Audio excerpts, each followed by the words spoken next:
Hello viewers, সবাই কেমন আছেন? আশা করি অনেক ভালো আছেন। আজকের ভিডিওতে আমরা দেখব দুই দিকের গল্প, তাহসান খানের নতুন করে বিয়ে করা এবং সেই সাথে মিথিলার সংসার ভাঙা। ঢাকার আকাশে হালকা শীতের হাওয়া, শহরের আলো ঝলমলে, কিন্তু কিছু সম্পর্কের ছায়া যেন অন্ধকারে ঢাকা। আজ মিডিয়ায় সবচেয়ে আলোচিত খবর দুটি, একদিকে মিথিলা আর সৃজিতের সম্পর্কের ভাঙন, অন্যদিকে তাহসান খানের নতুন বিয়ের খবর। তাহসান আর মিথিলা এক সময় যাদের সম্পর্ক ছিল এক দৃষ্টান্ত। তাদের এই আলাদা পথে যাত্রার পর আবারও দুই ভিন্ন ঘটনার মাধ্যমে তারা মানুষের আলোচনার কেন্দ্রবিন্দুতে। মিথিলা ও সৃজিতের সংসার ছিল দুই বাংলার অন্যতম জনপ্রিয় জুটি। তাদের প্রেম, বিয়ে এবং পারিবারিক জীবন সবসময় ছিল মিডিয়া নজরে। তবে সম্পর্কের বাইরে জটিলতা এবং সময়ের অভাব তাদের মধ্যে দূরত্ব তৈরি করে।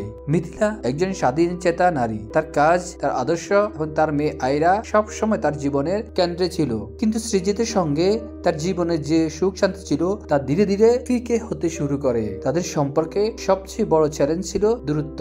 তারা দুজনেই বুঝতে পারছিলেন যে একে অপরের প্রতি থাকা সত্ত্বেও তারা সম্পর্কটিকে টিকিয়ে রাখতে পারছেন না। শেষমেশ মিথিলা একদিন সাহস করে সিদ্ধান্ত নেন যে সম্পর্ক তাকে সুখ দিচ্ছে না, সেটিকে ছাড়তে হবে। অন্যদিকে তাহসান রহমান খান, মিথিলার সাবেক স্বামী, তাদের ডিভোর্সের পরও তাহসান সবসময় শান্ত ছিলেন। মিডিয়ার চাপ, ভক্তদের প্রশ্ন এবং পারিবারিক জটিলতার মধ্যেও তিনি কখনো নিজের ব্যক্তিত্ব হারাননি। ডিভোর্সের পর অনেক বছর একা ছিলেন তাহসান। ব্যক্তিগত জীবনে তিনি খুব বেশি কিছু প্রকাশ করতেন না, তবে মিউজিক এবং অভিনয়ে নিজের কাজ চালিয়ে গিয়েছেন। তাহসান নতুন করে প্রেমে পড়েন রোজা রহমানের সঙ্গে। রোজা ছিলেন একজন মেকওভার আর্টিস্ট, যিনি তার কাজের প্রতি অত্যন্ত নিবেদিত। তাদের সম্পর্ক গড়ে ওঠে পারস্পরিক শ্রদ্ধা ও বন্ধুত্ব থেকে। তাদের বিয়ের খবরটি হঠাৎ করেই আসে। মিডিয়ায় যখন মিথিলার সংসারের ভাঙন নিয়ে কথা বলছিল, তখনই তাহসানের বিয়ের খবরটি আরো বেশি আলোচিত হয়ে ওঠে। এই দুটি ঘটনা নিয়ে মিডিয়ায় হুলস্থুল পড়ে যায়। একদিকে মিথিলার ভাঙনের জন্য তাকে দোষারোপ করা হচ্ছিল। অনেকেই বলছিল সৃজিতের মতো একজন মানুষকে ধরে রাখতে পারলো না। অন্যদিকে তাহসানের বিয়ে নিয়েও নানা ধরনের মতামত উঠে আসে। কেউ বলল তাহসান তো সব ভুলে নতুন জীবন শুরু করে ফেললো। মিথিলা কি তাহলে ভুল সিদ্ধান্ত নিয়েছিল? মিডিয়া ও ভক্তদের এমন প্রতিক্রিয়া তাদের জীবনকে আরো জটিল করে তুলছিল। মিথিলা তার গুলশানের বাসায় বসে চায়ের কাপ হাতে নিয়ে জানালার বাইরে তাকিয়েছিলেন। মেয়েকে স্কুলে পাঠিয়ে আজ তার হাতে কিছুটা সময় ছিল নিজের জন্য। সে ভাবছিল, আমি কি ভুল করলাম, নাকি এটা জীবনের গতি প্রকৃতি? তবে তার মনের গভীরে একটি শান্তি ছিল। সে জানতো নিজের জন্য এবং তার মেয়ের জন্য যা সঠিক সে সেটাই করেছে। তাহসান আর রোজা তাদের বিয়ের পর প্রথমবারের মতো একসঙ্গে মিডিয়ার সামনে আসেন। তাদের সম্পর্কের আন্তরিকতা এবং ভালোবাসা সবার চোখে পড়ছিল।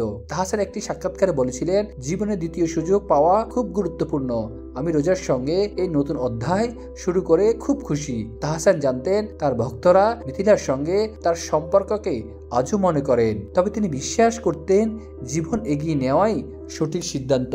এক সন্ধ্যায় মিথিলা ভাবছিলেন, তাহসান আজ অন্য কারো সঙ্গে সুখী। আমি তাকে কখনোই দোষ দিই না। হয়তো আমাদের পথ আলাদা ছিল, কিন্তু সে সব সময় একজন ভালো মানুষ ছিল।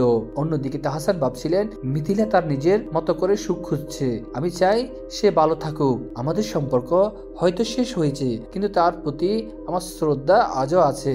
তাহসান আর মিথিলা জীবনের এই দুটি অধ্যায় প্রমাণ করে, জীবনের সম্পর্ক যেমন গড়ে ওঠে তেমনি ভেঙেও যায়, কিন্তু ভাঙনের মধ্যেও যদি শ্রদ্ধা এবং ভালোবাসা থাকে তবে সম্পর্ক শেষ হলেও তার রেশ থেকে যায়। মিথিলা তার জীবনে নতুন পথ খুঁজছেন, আর তাহসান তার নতুন জীবনে যাত্রা শুরু করেছেন। দুজনেই নিজেদের মতো করে এগিয়ে চলছেন, আর জীবন তাদের জন্য নতুন সম্ভাবনার দরজা খুলে দিচ্ছে।